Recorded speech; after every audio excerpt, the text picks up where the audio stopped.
తెలంగాణలో సుప్రసిద్ధ పుణ్యక్షేత్రం యాదగిరిగుట్టలో సీఎం రేవంత్ రెడ్డి పర్యటించారు. ఆలయంలో సీఎం దంపతుల చేతుల మీదుగా స్వర్ణ గోపుర మహాకుంభాభిషేక సంప్రోక్షణ కార్యక్రమాన్ని శాస్త్రోక్తంగా నిర్వహించారు. ఈ సందర్భంగా స్వర్ణ దివ్య విమాన గోపురాన్ని రేవంత్ రెడ్డి ఆవిష్కరించారు. దీంతో దేశంలోనే అతి ఎత్తైన స్వర్ణ విమాన గోపురం కలిగిన ఆలయంగా యాదగిరిగుట్ట ఖ్యాతి గడించింది. స్వర్ణ తాపడం కోసం 68 కిలోల మేలిమి బంగారాన్ని వినియోగించారు.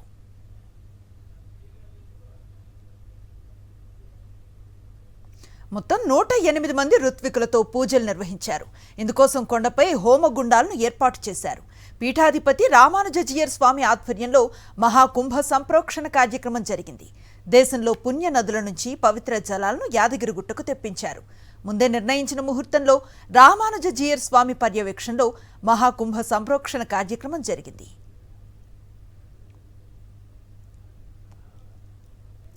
5 అంతస్తుల్లో ఉన్న విమాన గోపురానికి ఒక్కో అంతస్తులో 8 చొప్పున మొత్తం 40 దేవతామూర్తుల విగ్రహాలతో పాటు మరో 113 ప్రతిమలతో స్వర్ణ తాపటాన్ని ఏర్పాటు చేశారు. దీంతో పాటు మరో 39 కలశాలకు సైతం స్వర్ణ తాపడం చేశారు.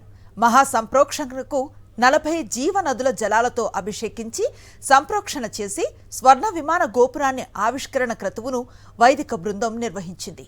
అద్భుత కృష్ణ శిల్పకళ వైభవంతో నిర్మితమైన యాదగిరిగుట్ట ఆలయం స్వర్ణమయ శోభితమైన బంగారు విమాన గోపురంతో మరింత శోభను సంతరించుకుంది.